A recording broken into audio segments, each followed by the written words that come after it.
The Nintendo Switch 2 just had the best console launch in video game history. But buried beneath all the hype and early sales, has Nintendo actually just made a huge mistake? A mistake that could have a far-reaching impact not only on Nintendo, but on the gaming industry as a whole. Now, this isn't just me being over the top here. Nintendo investors are already asking this question directly to the president of Nintendo. Plus, many third-party companies are failing to meet sales expectations on the Switch 2, and many believe it could be due to this potential mistake by Nintendo. Now, if you haven't guessed already, of course, I'm talking about the biggest elephant in the room when it comes to the launch of the Switch 2, game keycards. But what is the big deal anyway? It's obviously a hot button topic online, but in this case, is that anger and frustration justified? More importantly, will the general public even give this a second thought? If you haven't even heard of game keycards yet, they look like your usual in-store cartridges. They even come in a standard box that mostly looks like every other game, save for this eyesore of a banner clearly stating that what you're buying is a game keycard and that it requires a full download via the internet. That's right, the cartridge itself doesn't actually contain any game data at all. Now, of course, once you have it installed, you shouldn't need to connect to the internet anymore. You should be good to go. However, you will have to have that physical key card and put it into your Switch every time you want to play that game. They're essentially digital games that still require you to carry around the cartridge, thus robbing you of perhaps the biggest benefit of digital games in the first place, not having to carry around or store physical games and swapping them out anytime you want to play something new. In fact, I think this is a big reason why I'm seeing so many fans say they'll just buy digital instead of game keycards. At least then, they won't have to carry around the cartridge, which is a big deal for a portable system like the Switch 2. Now, while game keycards have sparked plenty of backlash, they actually do come with a few positives as well. For one, you can resell or trade them in just like a standard physical game. The game keycard isn't locked to any one system. You can even loan it out to a friend to play. At the same time, it's unlikely that these games will have the same long-term physical value of a true physical game, a game that you know will never require a server for you to actually be able to play it. Now, keeping with the positives, there's also a chance that game keycards will make it easier for digital-only developers to dip their toe into the world of physical games. Imagine how cool it would be to get a physical release of hit indie titles like Undertale, Hollow Knight, or Celeste. Maybe we'll actually get to add the next generation of indie games to our shelves with a physical in-box release. Granted, the boxes will be filled with a glorified download code, but it's better than nothing, right? Now, if you're old enough like me to remember when we could actually buy physical versions of PC games, this whole game keycard thing doesn't sound too dissimilar from that.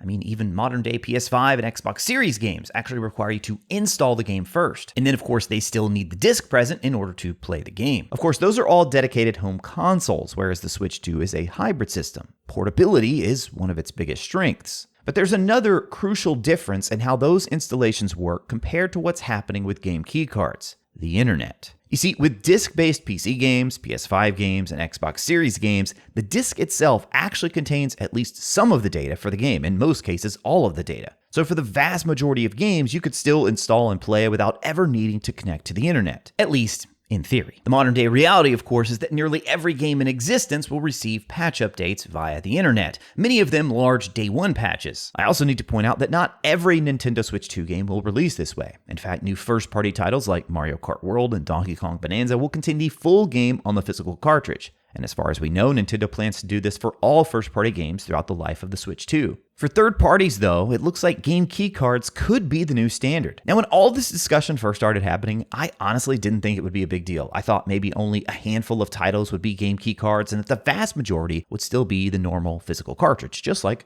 with the Switch 1. But as I started researching all the early Switch 2 titles, I saw it's actually completely the opposite. Big third-party hits like Hogwarts Legacy, Madden NFL, and Street Fighter, yeah, they're all game keycards. Hitman, Sonic, Star Wars, Yakuza, all game keycards. One of the only major games to rebel against this new change is Cyberpunk 2077. Developer CD Projekt Red said releasing Cyberpunk as a fully physical game cartridge was the right thing to do. Marvelous USA has followed suit with their games on the Switch 2 as well. But outside of Nintendo, CD Projekt Red, and Marvelous, that's it when it comes to true physical games, at least so far. Now, at this point, the question I'm sure you're all dying to ask is why? Why is Nintendo making this change now? Why are there some games with a true physical version on the Switch 1, but only a game keycard release on the Switch 2? Well, Nintendo claims that with the rising costs of game development, game keycards will allow third-party publishers to cut costs and produce better, faster games.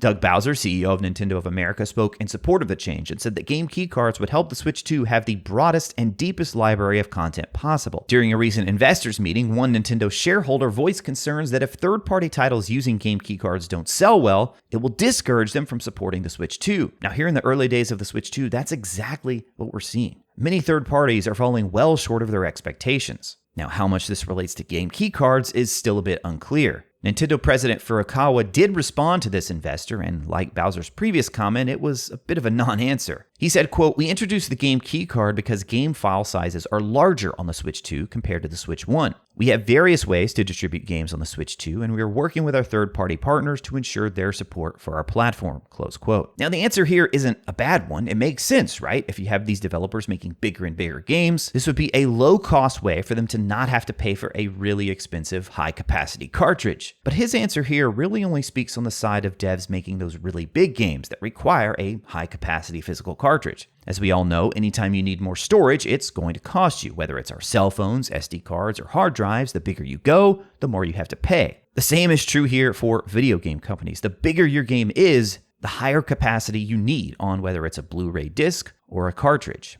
What Nintendo is saying here is that they're offering developers a cheaper solution for physical games to help combat the rising costs that go with actually making the games. At the same time, though, I kind of feel that they already have this option with the Nintendo eShop. There, they can avoid all the costs associated with physical releases. Of course, Nintendo does take a cut of all games sold on their digital storefront, so that also has to be considered. I'm really wondering if Nintendo actually thought it was possible this would be seen as a good thing. Are they surprised by the reaction? Is it even possible they thought this might be seen as a good change to not only help developers lower their costs, but to also give those of us who love physical games something to buy and even resell? Again, so far we've only talked about the really large games, but what about the other side of the equation? Some developers are opting for the cheaper game keycards, even on smaller games. Square Enix's Bravely Default is a 13-year-old 3DS game that's just under 10 gigabytes on Switch 2, and yet they still went with a game keycard. And of course, that cost savings for the developer is then passed on to us, the consumer, because now we need even more storage. Thankfully, the Switch 2 does have 256 gigabytes of internal storage, but if the majority of publishers go with game keycards this gen, that's going to fill up in no time.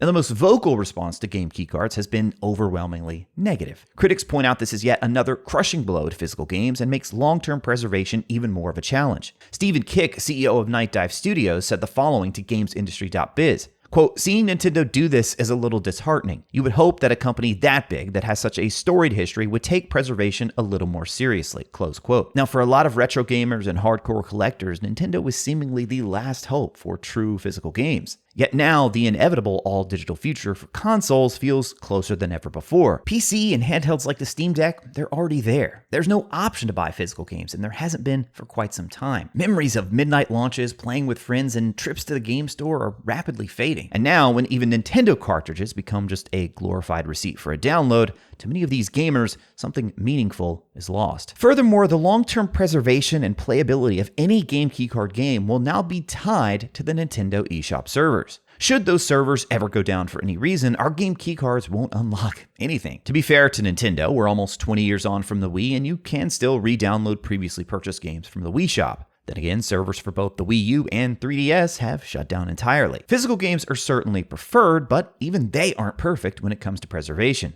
Here in 2025, games are often patched and updated significantly, sometimes even to the point where things feel like a totally new game compared to what was originally on the cartridge. Plus, physical hardware will age and decay over time to the point that even it is eventually unusable. For collectors, preservationists, and anyone nostalgic for shelves lined with physical boxes, though, it's hard not to feel like we're watching something disappear. To further complicate the situation, though, things are seemingly very different for publishers and developers than they were with the first Nintendo Switch. On the Switch 1, they could choose from a variety of different cartridge sizes based on the size of their game. With the Switch 2, though, that doesn't seem to be the case, at least not at the time of this recording. We know for sure that CD Projekt Red went with the maximum cartridge size possible at 64 gigabytes. and they use nearly all of that available space to fit everything in Cyberpunk onto the physical cart. On the other hand, though, you have Mario Kart World just under 22 gigabytes, yet it still uses a 64 gig cartridge for the physical version. Because of this and the fact that so many third-party devs are opting for game keycards, many are speculating that Nintendo is giving third parties just one cartridge size option on the Switch 2. Now, if this is true, you can see the difficult position this creates for third-party publishers, especially for games that are much smaller than 64 gigabytes. Let's take Puyo Puyo Tetris 2S for an example. It's just a mere 3.2 gigabytes. They're only charging $40 for the game. A 64 gigabyte game cart would be overkill and cost them way more than, say, an 8 or even 16 gig cartridge. The margins there are going to be very tight, and even tighter if you have to pay for that full-size game cart. Now, we could get some answers with the upcoming release of Donkey Kong Bonanza. This first-party title is a mere 8.6 gigabytes, so will its physical cartridge still be a full